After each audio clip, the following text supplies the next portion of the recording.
Assalamu alaikum, grade 7. Hopefully you are all fine. Assalamu alaikum and good morning to everyone.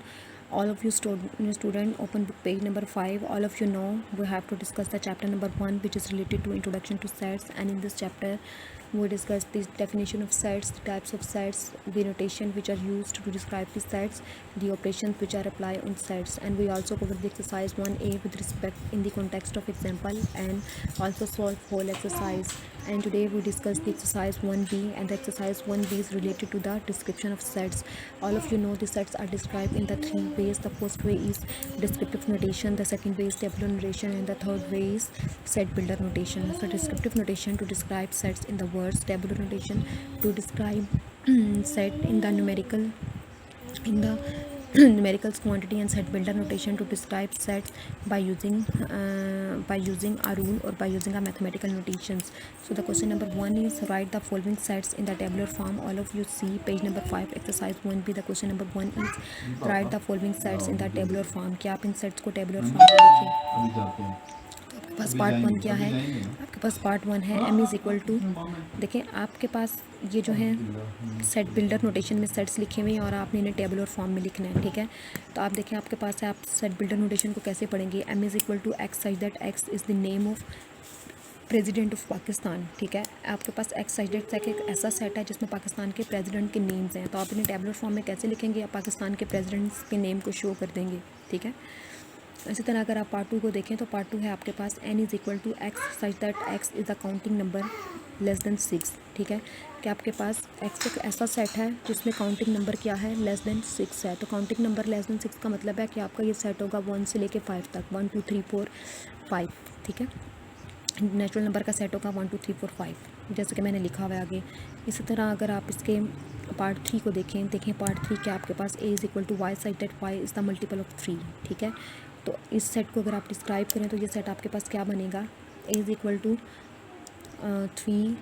3 1 times 3 3 2 times 6 3 3 times 9 3 4 time 12 3 5 time 15 up to so on, ठीक है। तो आपने 3 का table लिख देना जो कि अनलिमिटेड और इनफाइनाइट जाएगा, यानी कि 3 6 9 12 up to so on infinite, ठीक है। इसी तरह अगर आप क्वेश्चन 5 को देखें तो क्वेश्चन 5 है आपके पास c is equal to x such that x is the number divisible by 3 and less than 20, ठीक है।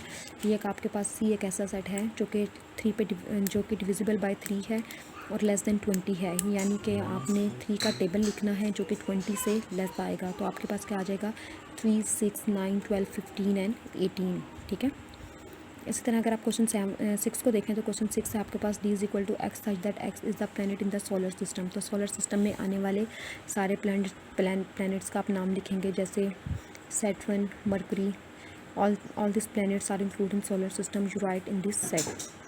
उसके बाद है क्वेश्चन नंबर 7। क्वेश्चन नंबर 7 को देखें तो आपके पास है f is equal to x such that x is a day of week, ठीक है। कि आपके पास ये एक ऐसा सेट है जो कि डेज़ ऑफ वीक को शो कर रहा है। तो डेज़ ऑफ वीक क्या है आपके पास? Saturday, Sunday, Monday, Tuesday, Wednesday, Thursday and Friday. तो ये तमाम जो डेज़ ऑफ वीक हैं ये सारे सेट में आएंगे, ठीक है। अगर आप क्वेश्चन 8 को देखें तो क्वेश्चन 8 है आपके पास Y such that Y is the number of 3 countries beginning with B, ठीक है। तो क्यों आपके पास एक ऐसा सेट है is the name of 3 countries beginning with B, जिसमें आपने 3 ऐसे कंट्रीज़ के नाम लिखने हैं जिनका नाम बी से स्टार्ट हो रहा है, like Belgium, Burma and Bangladesh. I can write the Belgium, Burma and Bangladesh. You can also write Bhutan and other countries that name start with the B. So all of you moving towards page number 6. So at page number 6 you can see the question number 2. The question number 2 is the write the following sets in the set builder form, ठीक है। आपने इन sets को किस में लिखना है? Set builder form में लिखना है। आपको पता है सेट बिल्डर फॉर्म में लिखने के लिए आपके पास इस टाइप की नोटेशन यूज़ होती है, x such that x is less than 18, ठीक है।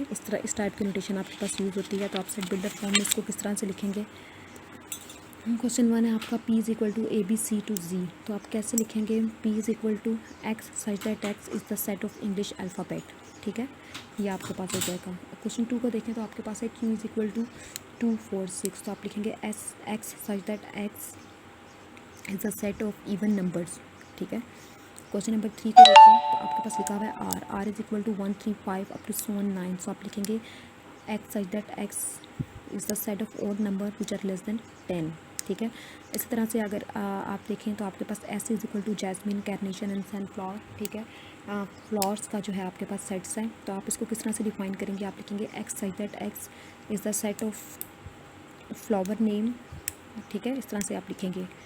सो बाकी क्वेश्चंस को भी आप इसी तरीके से अटैम्प्ट करेंगे। सो ग्रेड 6 मेरा जो आज का लेक्चर है वो इन्हीं 2 क्वेश्चंस पे था। फर्स्ट इज़ कि आप जो है फर्स्ट ये था कि आपके पास सेट बिल्डर नोटेशन में सेट्स थे, आपने उन्हें टेबुलर फॉर्म में लिखा। सेकंड क्वेश्चन आपके पास ये था कि आपके पास सेट बिल्डर फॉर्म में आपके पास ये सेट्स टेबुलर फॉर्म में गिवन थे, आपने उन्हें सेट बिल्डर फॉर्म में लिख दिया। ऑलराइट, इसी तरह से आप इसके बाकी पार्ट्स को अटैम्प्ट करेंगे। अगर आप देखें तो आपके पास ये ई है, ये आपके पास 21, 28, 35, 42 एंड 49, तो आप क्या लिखेंगे, x size that x is this set of multiple of 7 which is between 3 and 7, ठीक है। इस तरीके से आप इन सारे क्वेश्चंस को अटैम्प्ट कर सकते हैं। बस आपने सर्टेट के नोटेशन को यूज़ करना है, ठीक है, और बाकी चेकआउट कर लेना है कि ये सेट्स किस कैटेगरी से बिलोंग कर रहे हैं, आया नेचुरल नंबर है, होल नंबर है, इवन नंबर है, ओड नंबर है, ठीक है। इन चीज़ों को आपने जज करना है। इंशाल्लाह नेक्स्ट लेक्चर में हम लोग एक तो क्वेश्चन नंबर 3 को डिस्कस करेंगे, ठीक है, पेज नंबर 6 पे, और दूसरा हम वेन डायग्राम को डिस्कस करेंगे कि वेन डायग्राम क्या है। So take care yourself and good bye to everyone.